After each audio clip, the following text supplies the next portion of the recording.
It's a great honor and a privilege to introduce Joseph Lewkowicz. We're in your beautiful home here in Yerushalayim.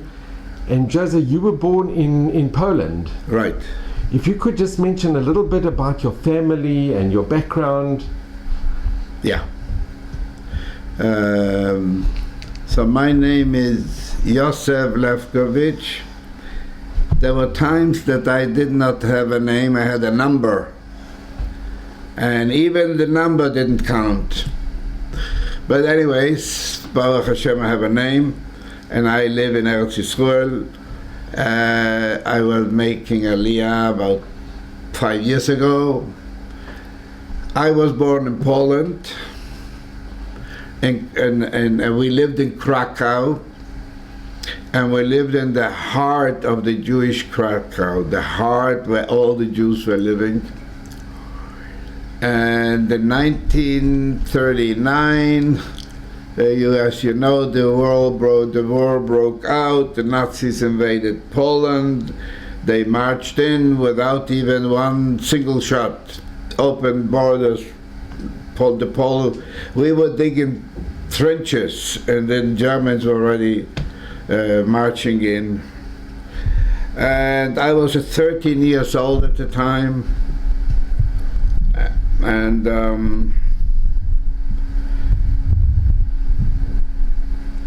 And we were slowly felt the atrocities. When they came in the beginning, that was quite quiet. They didn't bother us too much. So we thought it's just okay, it will be fine. But then the atrocities started. But I'll go back a little bit. When we look at the whole picture, in Poland, there were mostly Hasidim. Not like in Lithuania, there were mostly Haredim, Litvakis, Hasidim. Hasidim had rabbis. When we heard what is happening in Germany,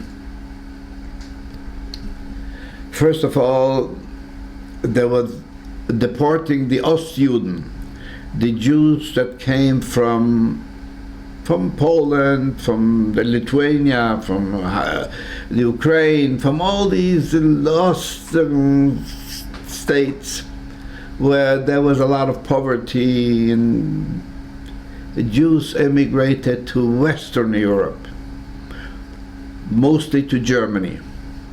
And they did very well there.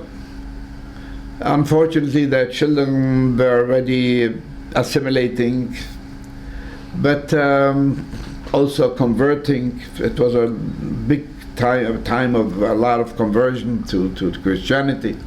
Anyways, when Hitler came to power, he started up slowly. In the early 30s, he already deported the Ostjuden. They came to Poland without anything, and there were appeals in the shuls in Poland to take in families that they were deported. They have nothing. I remember we brought in 2 families to the house, and they were sleeping on the floor even. There was no room where to. We felt slowly, we felt very uncomfortable. I remember going out of shul, people were standing in groups, discussing. I heard the name Hitler. I was a little boy. I hated that name. I didn't know really what it is like, but what I have known about it, what I have heard from people talking, so I was very, very uncomfortable with it, hated that name. So I want just to go a little bit into that. It's a little history. When you take, for example, a leader in the world, a leader will come either from that he was a congressman, let's say, he was a senator, he was a governor, he was a general, or at least he would be a mayor of a city or a town. That Hitler was a lousy little painter, was nothing. In the army, I was a corporal, just a plain nothing. That is on one hand. On the other hand, take the German nation. They were the most cultural people in the world, the most educated. There was no comparison to the German nation, none, not Britain and not America, not France, no major power, nothing compared to the educated German population. Stellt sich eine Frage, how can such a nation select or elect such a nobody? So what do we see here? Something unbelievable. Something, it couldn't normally happen. It shouldn't happen. That's on one hand. On the other hand, as I mentioned before, Jewish people in Poland, they're Hasidim mostly. And Hasidim don't do anything without the consent of the Rebbe. When we see, when we heard, when we saw what happens in Germany, oh, the Kristallnacht, all the other things, people were starting to run to the Rebbe's before the invasion of Poland. Rebbe, was tut man? You understand Yiddish? Sure. What are we doing? Like all the Rebbes, there were hundreds of them, all Stettlach had a Rebbe, all the villages had a Rebbe. Almost like here, all Hasidim were running to the Rebbe's. Rebbe, what are we doing? We heard something cooking, something that we don't, the smell doesn't smell good. Like all the Rebbes would have had a reunion, and they all agree on one thing. What did they say to all the Hasidim? Poilan, a play of word, Poilan, Poiland, stay here. The Hasidim listened to their Rebbe. If you look at the picture, what do you see here? On one hand, an imbecile, a nobody came to power. On the other hand, the Rebbeinu Shalom blinded all those tzaddikim, all those Rebbes. They were blind. They couldn't see anything but what's going to happen. Children could see what's going to happen. The Rebbes couldn't see what's going to happen. So what do we see? What do we deduct from the whole story? Something very unusual happened. As I see it, the Rebbeinu Shalom had a plan, and he didn't want nobody to destroy his plan. So he blinded the tzaddikim that they shouldn't see the Chorban coming. And he said a Malach HaMoves, a Hitler, that he went around and he had a plan. If you go back to the old Jewish Chorban Bayis Rishon, it wasn't a plan to kill all the Jews. It was fight. It was the exile to Babylon, and then Babylon were flourishing there. Or the Chorban Bayis Sheni, when they were driven to Rome, there were casualties. There were people who were dying, of course. But there was not really a plan to erase the Jewish race from the face of the earth. Or you take the Crusades, or you take the pogroms, take the Inquisition. You had to convert. You don't want to convert out. So you had a brere. However, that brere would have been by the Holocaust. So we could see here the Yad Hashem.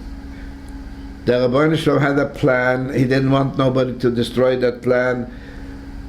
Put up a Malach HaMoves, came from nowhere, made a Chorban, a Holocaust, and disappeared to nowhere.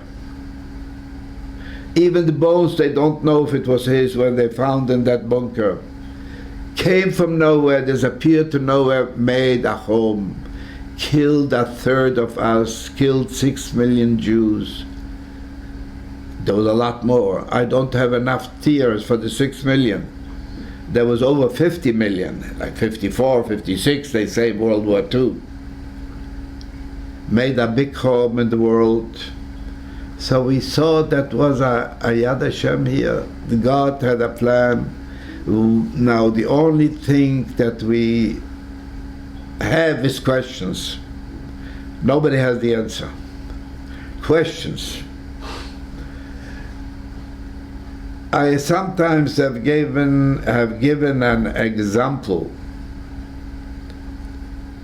There was a man called, my grandfather told me the story. My grandfather lived over 100. There was a man called Shimon Yauslava, and he was a tzaddik yisoid olam, but had not a single good day in his life. His wife was bedridden. He lost never children, Rahman al-Islam, in his lifetime. And a poor man didn't have a penny to his life. Some of the Gedolei Hador, and I don't remember who it was, I can't remember. I was a child when you heard the story. But it was intriguing. So one of the Gedolei Hador at the time heard about that man. And he said, I would so much want to meet him. But it was, I think it was some Sofer in Prague. I think, I'm not sure. Anyways, Rav Shimon heard after, there was no telephone, no radio, no communications, no video. It took time. The idea came to his ears. He heard it. So he started to putting together penny by penny by penny, the Russians. It took a balagula, went to that godel. Came in, sat down, Shalom Aleichem, Shalom. Anyway, talking a little talk, and then he asked him, Rav Shimon, tell me, in what schus are you marech yumim? What is the merit that you live so long? Because he was already around 100 or something. So he answered him, I have no questions. So he didn't feel that he gave him an answer to his question. So I said, Rav Shimon, tell me, what do you mean you have no questions? That is why you live so long. He said, yes, Rabbi, yeah. How? He said, Rabbi, you should know one thing. On Olam HaTachten, on this world, there's only questions. You want the answer? Come up there. There you will see in big letters the answers. There is no questions over there in Olam Haba. Only answers. So I had no questions, so I left me here. Just emotional, an example of the no questions. And if we question, we don't get the answer. We can make up all kind of thoughts, and we'll still not take any conclusion. Everyone will have some explanations of their own. But it was a terrible home. Something like that never happened in history. The first time in the existence of the world that such a thing happened. And we say never again, should never happen. After the Holocaust, when I was liberated, I thought that anti-Semitism is dead, will never get up again. So, going back to today's world, evil has started to raise their head again. Anti-Semitism is flourishing. Europe is terrible, it's through and through, full of anti-Semitism. Where the anti-Semitism was before, it's now again very strong. When I speak to students, I said to them, I ask you, be educated. Don't waste your youth. Be educated, very much educated, strongly educated. The more educated you are, the better you can fight evil and fight anti-Semitism. We have a klal. You have to learn da ma lehoshev. You should know what to to confront, how to battle, to win the battle. So this is what I say to students today. Last year I went 5 or 6 times to Poland with different groups, hundreds and hundreds of students, thousands of students, and speaking to them, and a lot of them are totally away from, they have no idea of Judaism, but there's a little spark in them. If they come already to Poland, there is already something, they are interested in something. But when I speak to them, they're so far away. They have no problem in intermarrying. They're assimilated. Their families are assimilated. Their parents don't know about anything. Their grandparents were already in America or in England or whatever, and they are far away from anything. And try to wake up in them the Pintalei, to wake up in them that little flame, that little fire, that it should burn, that shouldn't die. There's a lot to talk about. We could take days and we will only start. It's enormous. Now about myself, going back to the beginning where we started, as my area, as I said, the heart of the Jewish Krakow was starting to be very bad. Not so much in other areas, but where the bastion of the Jews were, the Nazis were patrolling the whole day. They're starting to push the Jews off the sidewalk. And slowly, they were starting to tear by the beards. And then the payas, I had little payas, I had to cut them because they were tearing payas. They went around with scissors, cutting the coat, the capotes, the bekishes, whatever you call it, the fracks. They were cutting beards.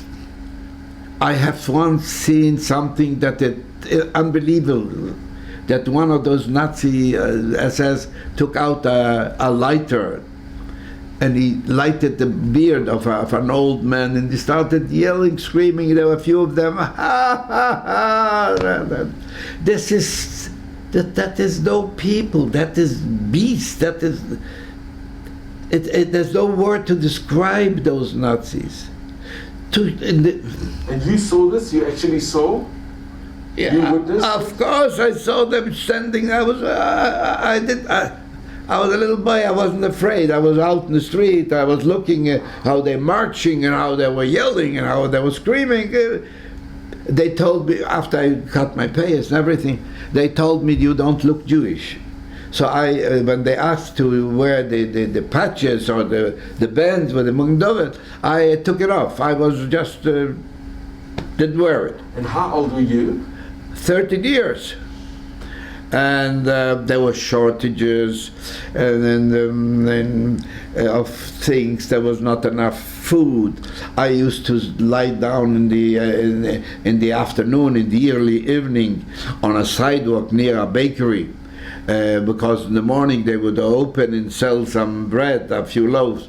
So I was trying to be close to the window, close to the door where they sell the bread.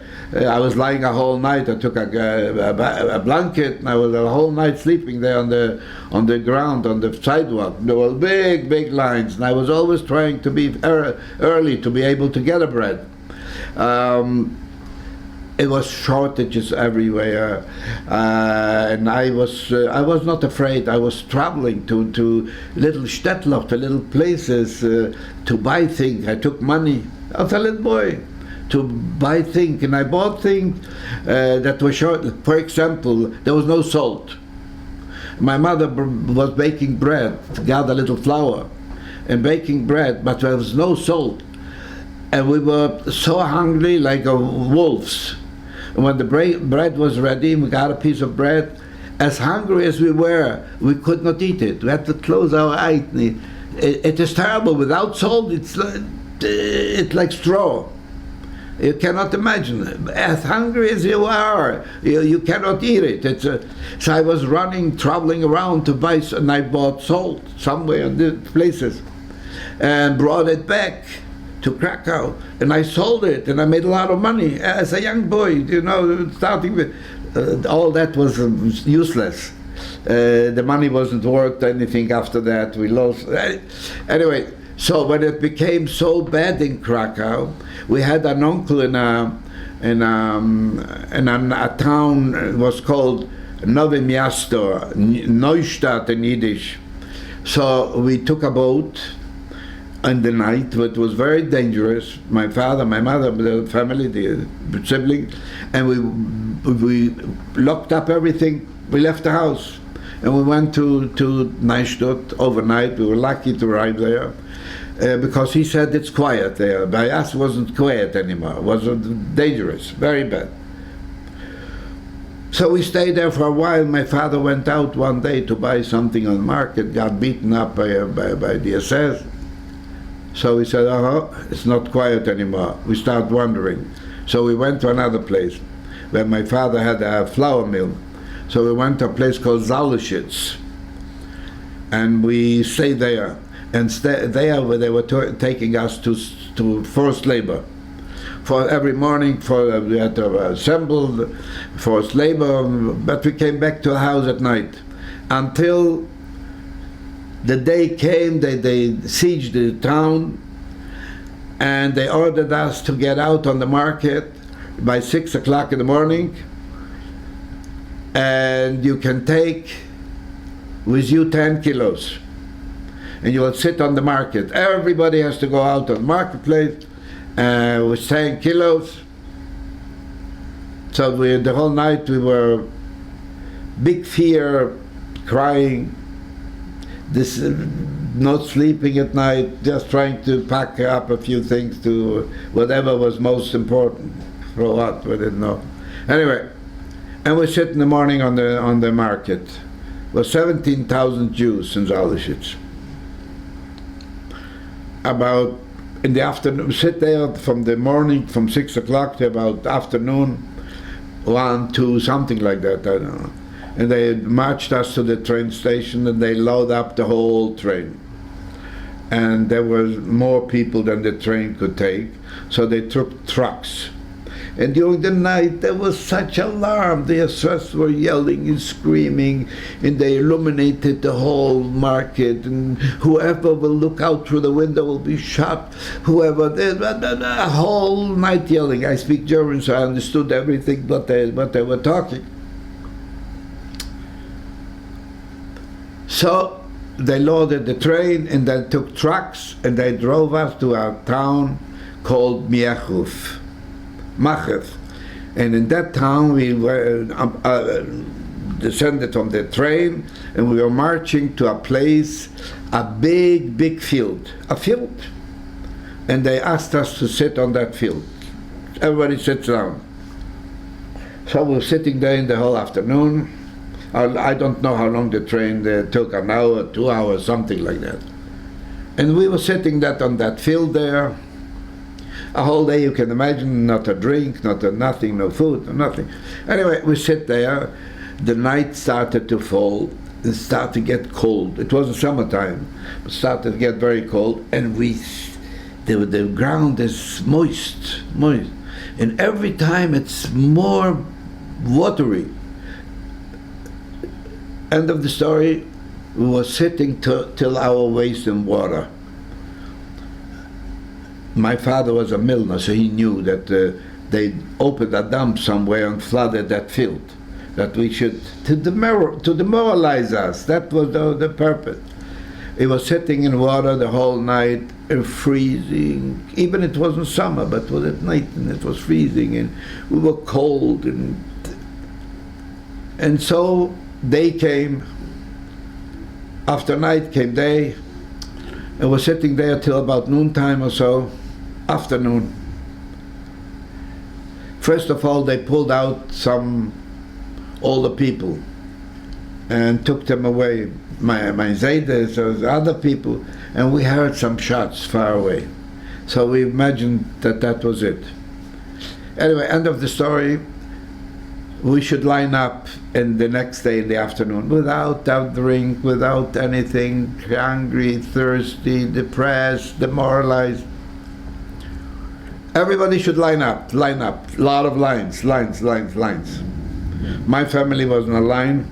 At the end of the line, there was an SS man with a whip. Didn't say anything. As you came in front of him with a whip. And there were two SS men beside. The minute he showed you that way, the SS man was already pushing you to not to go the other way. And the same thing here. End of the story. From 17,000 people, 16,750 were put to the right, and 750 were put to the left. My father, myself were among 750. The 16,000 few hundred went straight to Belgium. Belgium was a death camp. Nobody came out from there. 600,000 Jews from all Polish states. Oh, there's a walk there, all the names of the state. I went a few times there to talk about the home. Everybody was taken there, and we were brought to different camps. I'm not going to mention them, different camps. Are these camps, were they in Poland? In Poland, all in Poland, yeah. A camp called Liszki to dry swamps, put channels and put pipes in each other. But then they took us to Wieliczki, to the salt mines, to, different, then to Mielec, some different places. Okay. And at the end, they took us to a place in Krakow, in the outskirts of the city, in the city, just to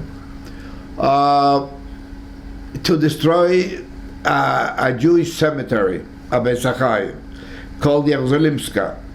Was a Jewish cemetery. They came with big earth movers and went over all the graves and destroyed everything, and the bones and the remains and skull.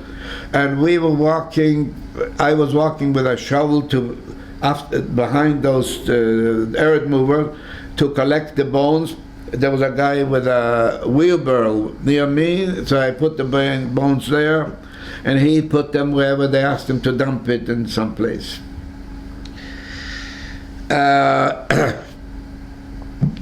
On that cemetery, we built it. I was one of the builders. Between another few thousand people, building a concentration camp called Plaszów in Krakow. And then we built the barracks, and we were not builders, there were engineers, there was builders, but we were the workers there to schlep things. And after that, we were walking around with barbed wires and building posts, building a concentration camp. And I was in that concentration camp when it was built. And it was not anything to talk about. It was bad. I had to work and got your portion until a new commandant came. Commandant called Amon Goeth. And that is he became the name, the Butcher of Plaszów. This murder, this was not a human being. This was a Malchamovez. He went around the camp, and on his tract he left with a few people dead, shooting, hanging. Had two big dogs biting, jumping on me too. I had ones you cannot recognize anymore. For decades you could see those lines here. Anyways, at a certain point he was about to shoot me. As far as he's concerned, I was dead. It is a long story, I'm not going into it. Obviously I'm not dead, but I also thought I was dead, and then I was unconscious, and anyway. Did he actually shoot? Did he actually shoot? No. It's a big story, how that developed. It is too long. He always walked around with the head of the Jewish police, Ordnungsdienst, that. And I became friendly with that chief of the police, of the Jewish police. I was hungry, and I figured that he has more than me. So I approached him one day and I said, I'll polish your boots so they will shine like the sun. He said, okay. So he come before the siren in the morning, come to my place. So I went and I polished his shoe, and he gave me a little anything, something was. So he knew me for months and months, when he saw that he's going to shoot me, he beat me up and I felt conscious. So he said, I find out that later after everything. So he says to him, he's dead, save your bullet. Wow. Yeah. Anyways, he saved your life. Yeah, so one day after when I came, I was all beaten up, I was all full of open skin and terrible. I was in a hospital in the Riviera. In the Riviera. When I came out of the hospital, I was all beaten up, I was all full of pains, bandages. So when I felt a little better, I went again to him in the morning to shine his boots, When I opened the door, he said, "Oh, you're alive." I didn't know what he was talking about. I said, "Yeah, I'm alive. Want to shine your boot." I saved your life. I didn't know what he was talking. Do you remember that? I tried to remember. I didn't remember. It was total block in my mind. Yeah. So he was about to shoot you. Remember, he asked you to come down because I was on a pole there, chopping. It's a long story. Chopping bricks. Yeah, he saved my life. So he saved my life. He was shot by Get, anyways. Chilevich is the name. He was the chief of the Jewish police. He was shot. He was shot at the end. Amon Gott shot him. Anyway, so from Plaszow I was sent to Auschwitz. In a train, they put in my cattle car 160 people. If you put 60 people, would be impossible. 160 people in a cattle car. We couldn't breathe. It's unbelievable. But slowly it became more roomy. We were in that cattle car for 3 days and 2 nights, without anything, make the story very short, when they unlocked the cattle car, we walked out 20.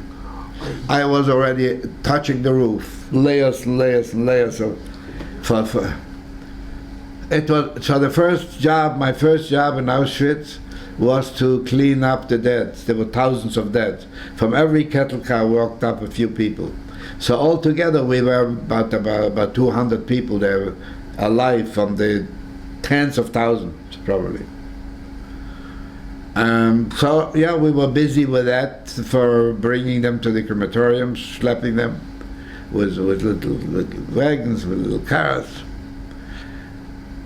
So that was my first job there, and I was very lucky. Because in Auschwitz they made a collection, they selected all the young people to Birkenau, to the gas chambers. They needed that group to do that work, so I was saved by that group. Then they were finished with that job. We had to clean the trains, to wash the train. Then in Birkenau was a little, the ground was a little bit swampy, a little bit, so the engineers had to dig ditches around the camp. So I was one of those, they needed that group, so I was one of that group to to dig those ditches. There were pictures there, so I showed there were. On those pictures, I could see where I am in Birkenau. When you see, there's some pictures put up. Not pictures; it was like boards or whatever it is. Yeah, pictures. Joseph, can I ask, do you remember? Did you ever meet Mengele? No. You didn't. Maybe you saw. I could have seen it, but I didn't know I didn't know that name at all at that time. I didn't know anything there. Did they do a selection when you came in, where they said? No, we have to work right away. We had to work Straight away. Right away to train to clean the dead people. That is right away. And then we worked at the ditches, digging the ditches. When we finished this, they sent us to Mauthausen. They didn't send the whole group to Mauthausen, another Gan Eden. This was in Austria. In Mauthausen, we worked at the quarries to chop the rocks, bringing them up 184 stairs. Did you ever see that? Did you ever hear about that? It was one of the worst. Very few people survived. Unbelievable. My muzzle was that I was there very short, just a few weeks. So they sent us to another camp, Melk. And Melk, we dig tunnels in the mountains. Tunnels. And also other works, and on the railroads work, and the roads, all kind of, just to torture us, to mortify us. From there, they were sent to our camp, Ebensee. Ebensee is near the Bavarian border, near Germany, and there in the Austrian Alps, we dug tunnels. I was one of those, but there were tens of thousands of people that dug that tunnel. I was there last year, 2 years ago. So I was at one place. I knew that I was digging tunnels here. And then I found out there's 8 kilometers deep tunnels. You can get. I walked a little bit there's 2 different entries. A white elephant for nothing, sitting there. What was it for? We have to put shelves up. I fell down. I almost killed myself from top of scaffolds. We were building shelves, and on those shelves, what were the tunnels for? What were they for? To hide weapons and ammunitions against the Allied bombardments in the Alps, in the big mountains in Austria. And there we were also for a while. I lost track of months and days, and I knew nothing. I didn't know when Monday, when Tuesday, when Shabbos, when Yom Tov. I never knew when Pesach was. I never knew when Yom Kippur. Nothing. We were not human beings. We were just worse than animals. If we would be animals, an animal is being fed, properly. You have an animal, you feed them. If we would be animals, there would be a big honor. So we finally, and people were dying and dying and dying and dying every day, dying and dying, dying, dying. And the day came, one day came, in the morning, we didn't get the alarm to go to work. We were wondering what's going on. But we're happy that they don't call us. Later on in the morning, we got an alarm. Everyone should go out on the Appellplatz, the center of the square of the camp where we assembled every single day. We should get out there. So everybody went out there, because in every block, in every barrack, there was a barrack Älteste, the head of the barrack. They always put Germans, they're German criminals. They trusted German criminals better than any other one. So those Germans in the blocks, they always drove us up to the Appellplatz, up there. So we all went out there, the whole camp. Which camp was this? Ebensee. And then there was a stage there, and the Lagerkommandant, the head of the SS, jumped up on that stage. There was a bunch of SS around him, and he said, "We want to protect you from the enemy. We want you all to go into the tunnels, so to protect us from the enemy, that they shouldn't hurt you." And there was a rumor in the camp that the tunnels were mined. They wanted to blow us all out. So there was a yell, everybody started, "9, 9, no, no, no." So they started shooting for a short while. We ducked. And then it was quiet. We lift up our head slowly, and we look at the stage. There's nobody at the stage. We look around, all around us, no one there. There was one guy there near me. He was a good guy, actually. He was a cop, a very good young guy, a German guy.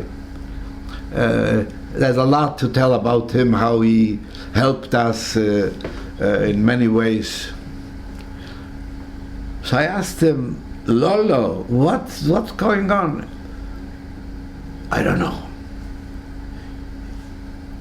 And we stay around. And what I see there, that it's also unbelievable. A young Russian that died. So a bunch of Russians went and they cut out his behind and roasted it on. Yeah, this is something that it's not to believe. I couldn't look. I went away, but when I saw initially what they're doing, I asked him what they're doing. Anyway, so we walk around in the camp, and they started to. We don't see any Nazis, nobody.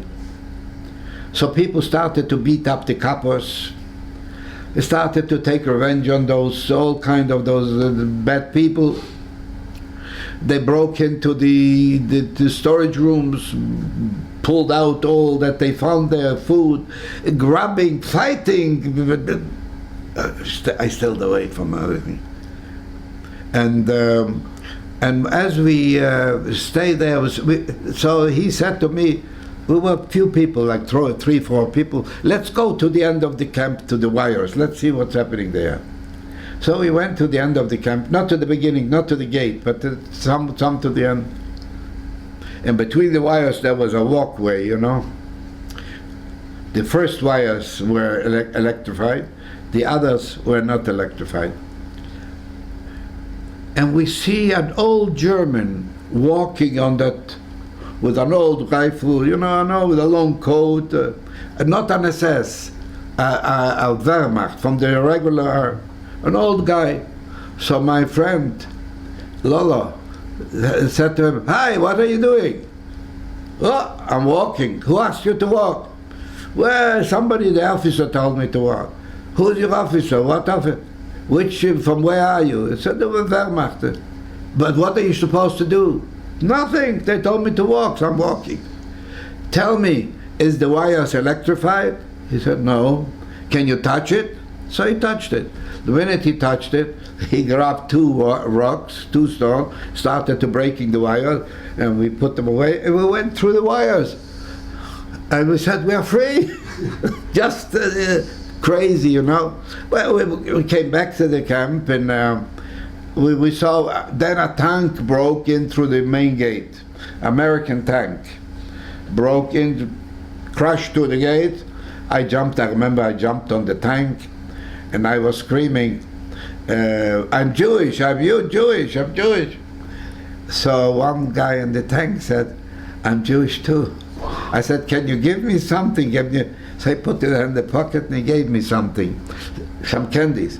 And I ate up those candies.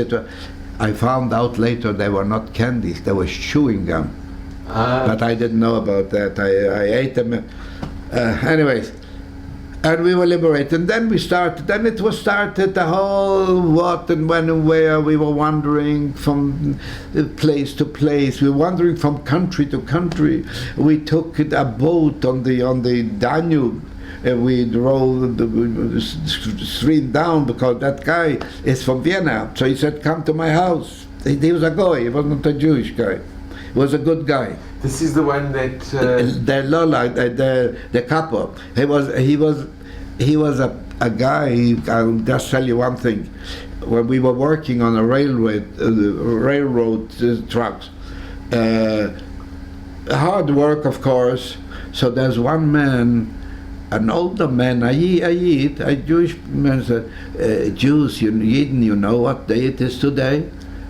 Who knows what day is today? Today's Yom Kippur. So we were just a little bit got a goose skin. Yom Kippur. And he heard that we said Yom Kippur, everybody like that. So he came over to me and said, Josef. He knew me by name. He was a good guy. What does he say? Well, he said that is the most holy day that the Jewish people have. Really?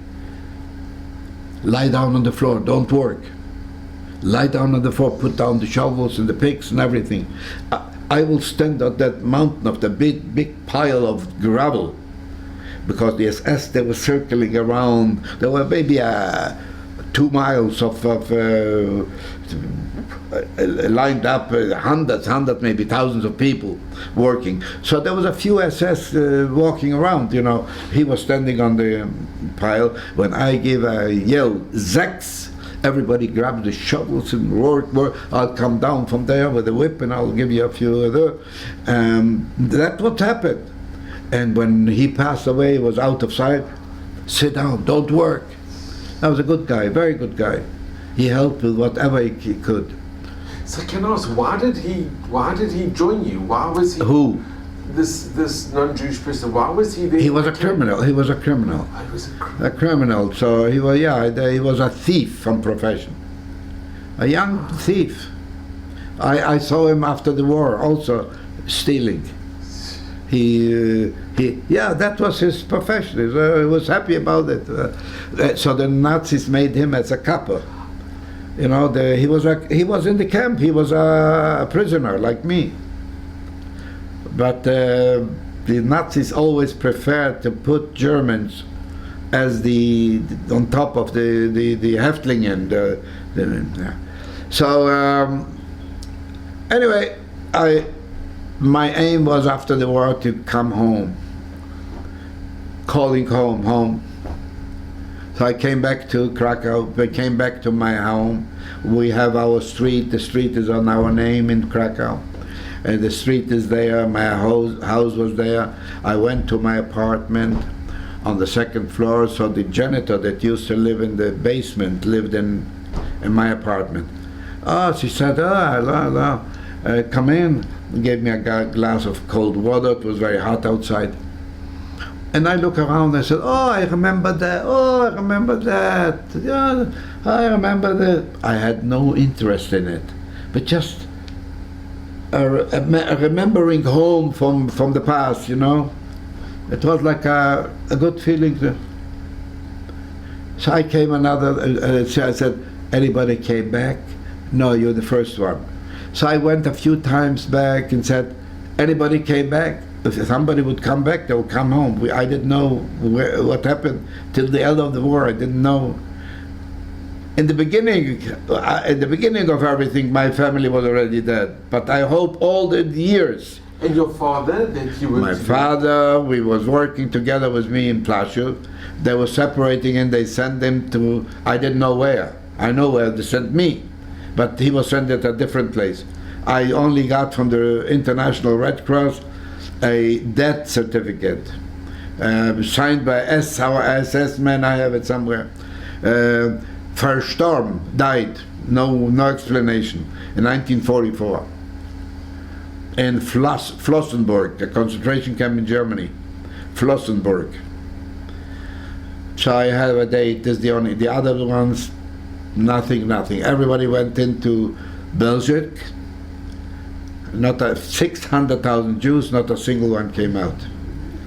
I was there a few times, saying Kaddish, lighting candles, walking, commemorating, talking to the people, explaining. Big groups of people. I have a lot of pictures, documentary, a lot of things. So, coming back and again, one day, some neighbors across the street, I went into this was my house, across the street, a young couple, not a young couple, a man and a woman called me by Polish name, Josef, come. I was afraid to, because I heard a lot of things that the Polacks did after the war. Anyway, they kneeled down and then we made a cross over their bodies. They begged me to come there. So I slowly approached them and I said, what do you want? So they said, we knew your parents, they were such nice people, they used to help us when we needed help, and I heard that they didn't come back. You're the only one that came back, but you recognize things in your house, and those boys, big schlobers, big boys, they are planning something against you. Be careful. When I heard that, I just made a U-turn, never came back again to the place. Anyway, so then I said to myself, if I survived and millions didn't, it must be for something. Must be a reason. There must be a sibba. Why I survived. I have to do something. I was thinking what to do, and then I remembered one thing from my family, my father, my uncle. They were telling us when things became very, very bad that people took babies and they put them into institutions, to monasteries, to churches, to private home, to different places, take young children, babies, and just try to save them because they were deported, and so they wanted to save them. So I said, there must be children, Jewish children, not enough that they killed 6 million, why should we lose what the... Anyway, I worked very hard, got through a very big communist leader, and through him I got very big documents, very powerful documents from the security. But they asked me, what do you want to do? So the word to say Jewish children was a lost case. I wouldn't have gone far. So I was thinking, and I thought out an idea, and I said to them, I want to unite families what the Nazis have separated. Ooh, that sounded so great in their ears. The communists were, the Soviet Union was occupying Poland at the time. So I had to, the Polish government were communists, but the word Jewish was not kosher. So when I said to them, I want to unite families that the Nazis have separated, beautiful. There was no families to unite, just to save those children. And I got quite a number, I got 40 people from the government to do that job. 20 in uniforms and 20 detectives in civilian. And we got weaponaries, because that was a very hard job. And in Poland there was an anti-communist government. Not in Poland, they were in England. But they were underground. And whatever we did, whatever the government did, they sabotaged. So they said to us, what you are doing now, they're going to be attacked by them. We got a place in the Rabka, and we started to collect children and put them up there. Anyway, end of the story, 600 children were saved at the time, mostly girls, 90% girls, just a few boys, not too many. And we put them in that institution, and the institution had psychologists and doctors and nurses and dining rooms and dormitories and people that took care of those girls, to wash them and comb them and dress them up nicely, because they were very, very neglected over the years. There's a lot to talk about that. Anyway, with those children, Zionist organizations came in hiding under the table, to try to teach the children of schools, all kind of things. They were helped by the Joint from America, other organizations from America, all under the table, all illegal, because there was nothing communist. And then I got in touch with Rav Herzog, the chief rabbi from Israel, and I said, we have those children, we only want to send them to Palestine. There was no Israel. And anyways, he recommended me to talk to other people in Paris. There was a illegal organization there from Aliyah Bet, whatever, Bericha, whatever it was called. There was a man by the name Yitzhak Raphael. He was the head of he became a minister in Israel after the Israel became. And there was also another guy, Eliezer Unger. I got in touch with those people through the Rav Herzog. Rav Herzog was working from one side, the other side. We got the people, the kids out of Poland with big difficulties, and brought them to Italy and put them on a boat in Trieste port, and shipped them to Palestine. Came to Palestine, to Haifa, the British mandate, didn't let them in, sent them to Cyprus. They eventually ended here. So that took me a year. That took a year work. That my life was in danger. The Polacks were hating me. They were after me. They tried to shoot a few times. I had to run away after a year time. I had a friend that said, "You take over the rest." But anyway, then I went to DP camp to Austria, where I was liberated in Austria. And the D camp was arranged by the UNRWA, the United Nations Rehabilitation Organization. They were supporting that camp. They fed us. They gave us a hotel in a town called Bad Ischl. Bad Ischl, beautiful city, beautiful town, but a beautiful place. The Kaiser Franz Josef had there the summer palace. We went to visit it after the liberation. So we had a hotel there, Hotel zum Goldenen Kreuz. I visited a year and a half, 2 years now. Time flies. Visited that place again, and the owner of the hotel gave me a book, and she showed me. She knew my name. I said, "How do you know my name?" She opened the book that she wrote, 500 years Bad Ischl, and she showed me the picture of the book, my pictures there. So she knew my name. Anyway, there I became a policeman. And from a policeman, I approached the occupation army of Austria and Germany. I even met the General Matthias Clark. He was the chief occupier, the head of I forgot his name, the Governor General. Yeah. And I said, now I have to do something else. What did I have to do? I said, I want to find those Nazi commanders of those camps where I was in them, and started to work on it. I had a list, and I went after each and every single one of those. There were beasts, murderers. What they have done, what I've seen. I lived in those camps.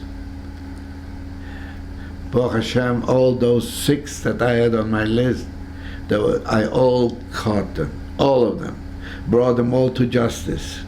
I don't want to go to details, because a lot of details, until it also took about a year. Brought them to justice, brought witnesses. I was in court every day. In which country were they brought to In justice? Austria, in Dachau, in Germany. From Austria to Germany, in Dachau. There was the place where they brought all there was the court where they judged all those war criminals.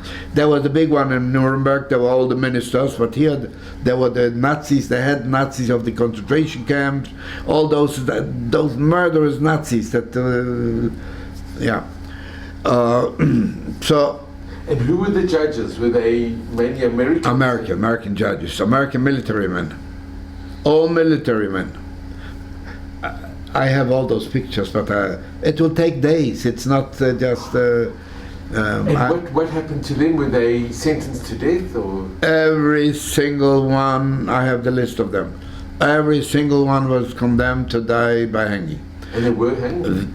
Just a minute. Amon Gert, for example. When I caught him, my blood was boiling in me. I beat him, I kicked him, I spit in his face. I called him all the names he used to call us. He wouldn't open his mouth.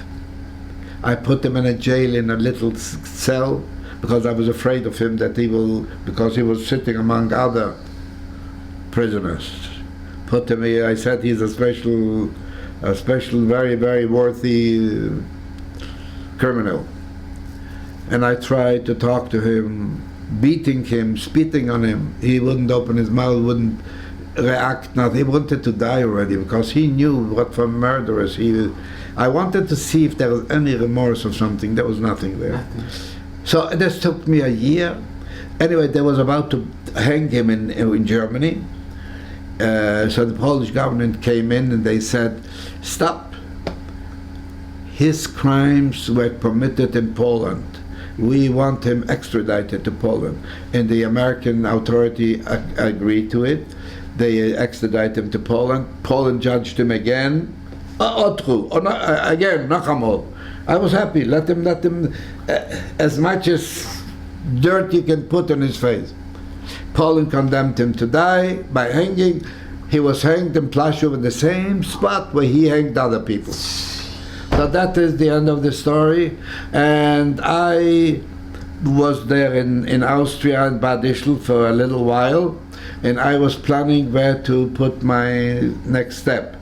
So I was very involved in Zionist movement, and I went to Zionist conferences after the war, while I was doing this and doing this, and they wanted me to. There were Zionist leaders from Mizrahi. I was a Mizrahist, so they wanted me to go and study. I was 18 years old. They said, one day we will have a Jewish state. One day we'll have a Medina. We will need politicians. We will need diplomats. Yasser, we want you. Big people. They all were ministers here. Moshe Shapira, Zorach Warhaftig. You knew Zorach Warhaftig? Sure. Moshe Shapira was the big guy. You remember he was on the government for the first day till his death. Zorach Warhaftig, Yossel Burg. There were so many.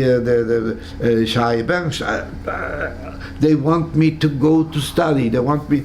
I would have studied. I would become even some politician here in Israel. I took a different route. They wanted to take me. I had the American immigration wanted me to go to America. I had letters from the Rav Shmuel Belkin. He was the head of Yeshiva University. He wanted me, but he knew me through his grandson, that we were together in surviving after the war. So he wanted me to come to Yeshiva University. Maybe I will become a rabbi. I don't know what. But I was alone in the world. Left one single person, and all I needed is family. I didn't have anything. I have everything. I had everything. I didn't have money, but I didn't need anything. Whatever I need, I had. I had everything. I got a car from the Americans, the Jeep. I had everything. I had to eat and drink and clothes. I had uniforms. I didn't need anything. But I didn't have any family, and that was what I was longing, family. I always ask people, who appreciate the dollar? I mean the shekel. Who appreciate money? Who appreciates the dollar? I was living in the dollar country, in Canada. Who appreciates the dollar? Who is it? The one that doesn't have it. One that has it, put it in the pocket and whatever you need. The one that doesn't have the dollar and he's hungry, what does he do? He's in big trouble. He knows what it means to have a dollar. I didn't have family, and I was dying for family. Family. Where do I take family? My whole family is gone. Here I see through the International Red Cross this announcement. There was searching. People were searching, families from all over the world. And there was a list through International Red Cross putting our. I see there in Argentina a man, Lewkowicz, Israel Lewkowicz, is looking for my father, for my mother, for my Zayde, for my Bubbe, for my uncle. I see somebody in Argentina that is this is a family. So I answer the call and I tell them who I am, and he sends me a ticket to come to Argentina, and that is where I wanted to go. Nothing else. No money, no study, no rabbi, no politician, nothing. Family.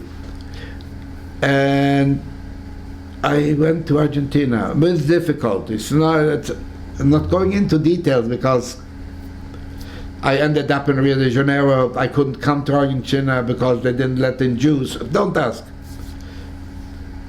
And I was living without a language, without a dollar in my pocket, anything.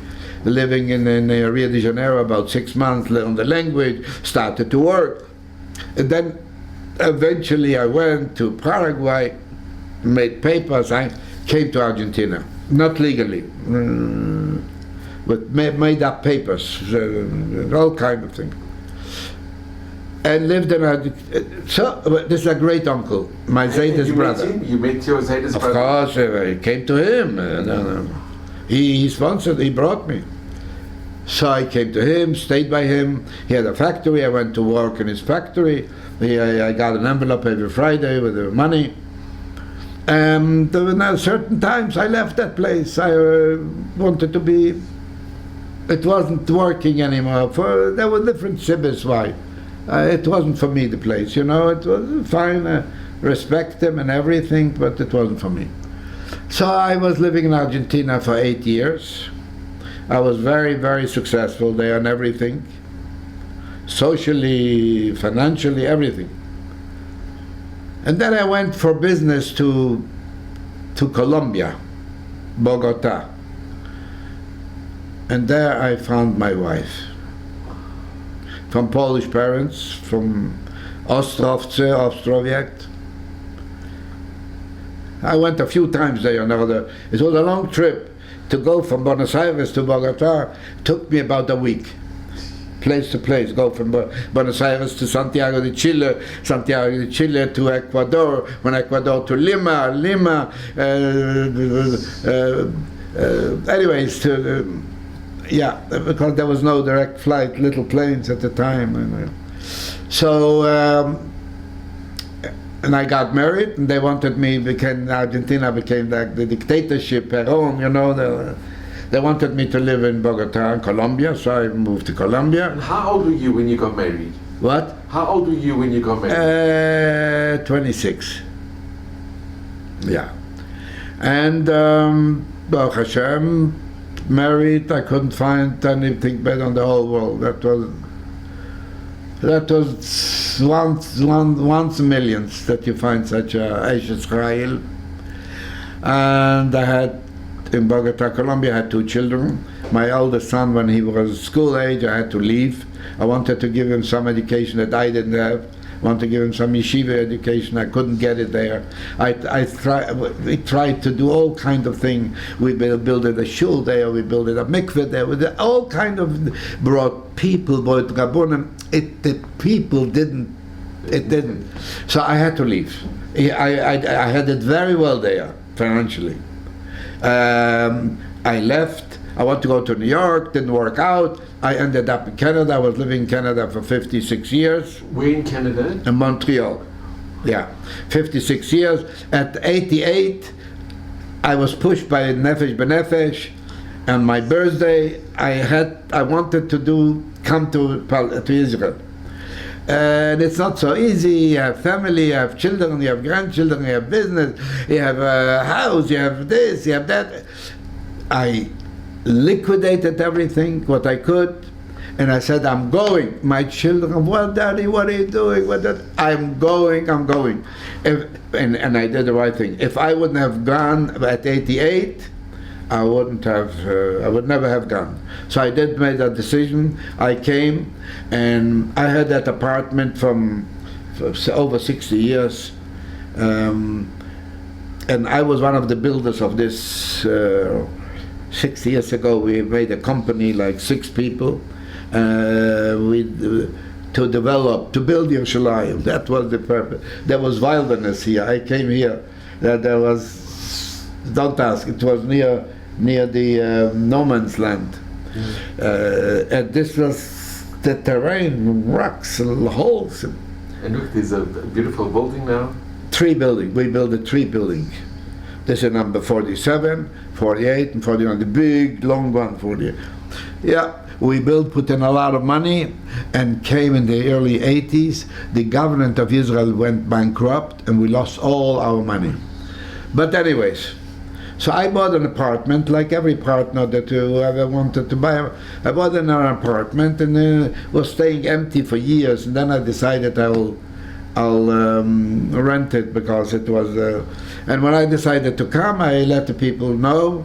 There was one man living here, and the whole thing was a mess. When I came in here, it was all broken. There wasn't a single window. There wasn't a door. Everything, you can close a door, you couldn't. The walls were on the floor, crashed to the rubble, because the water, the shower went on the wall. It was. I sold a house there, and I put everything into that. I made a new apartment, totally new, from A to Z. Everything. And I settled here. This is a Haredi area. I am not quite Haredi. I thought maybe I will sell it and go somewhere in the city to live. But I got such a tremendous welcome here from all those shchenim, from the rabbis, from the Rosh Yeshivas, from all those, from everybody. Everybody received me with such a b'seva ponim yofos. Then I said, it's such nice neighbors, such wonderful people, I'm not going nowhere. So here I am. And you had mishpacha here? No, I'm alone here. I have a great son that came to study here, came to yeshiva to learn. He learned for like 2 years in yeshiva. And then he called his parents, Daddy, Mommy, I'm making aliyah. So he didn't go home. Enlisted to the army, was for 3 years in the army, became a commander and everything else. And after that he finished the military job. He went to Bar Ilan to study economy. And he finished economy now. He lives in Givat Shmuel, it's called, near the university there. So he still lives there, because he has friends over there and so on. And then he got a job, and now he's working, and he comes occasionally. He comes to visit occasionally. Yeah. So now, especially in this time of hopefully we are now at the end of the big pandemic that had destroyed a lot of lives and a lot of everything. It had a tremendous impact on every single person. Whatever you do, it impacts you. People have losses, and I don't have to tell you what it. But Baruch Hashem, hopefully now, with so many millions of people with the vaccinations, we heard that the numbers are going down, and hopefully we see the light of the end of the tunnel. And so what? We hope for the best, and hopefully there will be Shulam in Eretz Yisrael. And we will see that there's thousands and thousands of Talmidim here, Yeshiva Bucherim, and when they will go out in the world, we hope that there will be Marbetz Torah. They'll bring Jews back from assimilation and from intermarriage. We don't want to have another Holocaust by ourselves. So we hope the future looks good, but we have a big fight in front of us to fight assimilation on one hand and intermarriage, and on the other hand we have to fight anti-Semitism and evil that is on the world. And hopefully Hashem will help us in that fight. Josef, I just want to mention something. So your name Jose was when you were in South America. There was Jose. Jose. It was, Jose, yeah, South America. That was I was known. Other young, my papers are all written Jose. So Yeah. normally I would ask somebody, what is your message for the future generations? But you've already given a message. Your message is so Education. Education and education, education. With education you could fight your enemies. With education you could re-establish Judaism. You have to be intelligent, you have to be educated, you have to know what you're talking about, because there's a lot of deniers in the world now. That people want to deny the Holocaust. They have interest in it. They tried, I have seen they tried to erase camps. I went to so many camps in Poland and in Germany and Austria. They tried to, in years from now, 50 years, 100 years, nobody will know that that was a concentration camp. I've seen already build it on them, buildings, housing. In Ebensee, for example, I want to go in there. Beautiful houses, gardens, flowers, sidewalk. Other places is a military base in Austria and in Melk. We went there. I have a movie. The premiere was down in London. I went there. My whole family came to the premiere of the movie. It was the most beautiful theater on the West End in London. They showed it here also because they wanted to show it in America. Corona came in and they couldn't do it, so they showed it here also for 48 hours on Tisha B'Av. So I don't know, hundreds of thousands of people saw it. The movie is called A Survivor's Revenge. What is the revenge? The revenge is to do good all that they do bad. That's the revenge. Build Jewish life, what they destroyed.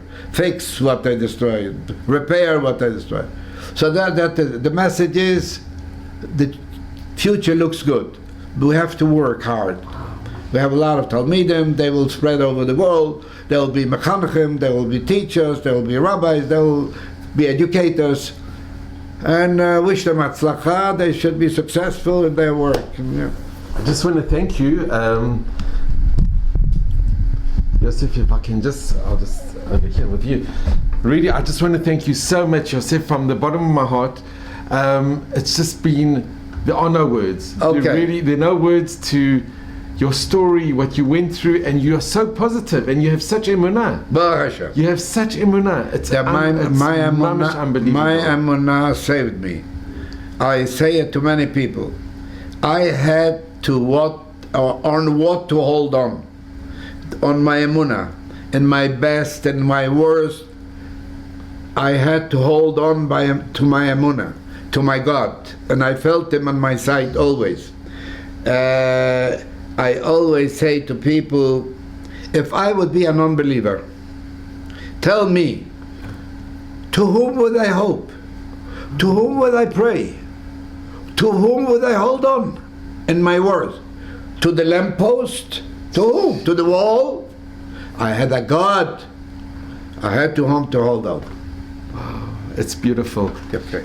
Thank you so much, and just in good health, and maybe a stream in nachas, and you just have all of Hashem's blessings. Thank you. So deserve. Bemet toda rabba rabba in kol halev. Thank you so much. Josef, this is a picture of your late father. This is my late father when he was a young man, when he was in the Polish army. How did you manage to get the picture? There's a picture of two soldiers. The one was somebody's father, and he didn't know who the other soldier. The other soldier was my father, but nobody knew. But in the early years, somebody in the early 50s, after the war, somebody said, "Oh, I know who that other man is." And I think a son of his was surviving in Argentina. So that is how we, and he was hidden, that guy was saved, hidden by a Polak, and he asked me, if you want the picture from your father, I'll send it to you, but you have to send packages, so many packages, I don't remember, to Poland, to that guy, that was expensive packages, but I sent them. And so he gave me the picture of his father. So I made a picture. From, and you remember that how your father? Yeah, this picture I remember was at home. When I saw it, I don't remember all the other things, but when I see it, I remember, of course. And your mother, you don't? Nothing. Everything. We were stripped naked. We put them in the to go to the bath hole. We had to leave Do you everything. still have an image of your mother, or you don't? And I forgot to ask you. My siblings, no, nothing. How many siblings did you have? 3 more. We were 4. We were 5 actually. One died. I was the oldest, and there were 3 little boys. And they were all killed. With my mother together in Belgium. And if you could just show the picture with you and the Baba. Yeah. I knew him when he was a young man, like when I was a young man, and we were like friends. But when he became a Rebbe, he was a big Rebbe. Thousands and thousands. They have today maybe, I don't know, 50, 60, 80,000 Hasidim. Big. New York Borough Park. Streets belong to them. Yeshivas and Medrushim and Besiak, unbelievable, a whole empire. And where was this picture taken? In New York. And you have a special kesher. You knew him? No. I was a friend of Bobov. I always came there whenever I wanted. I was invited to all the weddings, everything. When I came there, they didn't let me go. Kept me. Baruch Hashem. He was a great man. His son is now the Rebbe. I know him a little bit. He's already American born. It's different. I went to see him. I told him about his father and about his mother. We made a reception in Montreal for him. He made the first few $1,000s, which was unbelievable. Yeah. Okay. Thank you so much, Yaakov. Thank you so much, and only in good health. Thank you. I didn't expect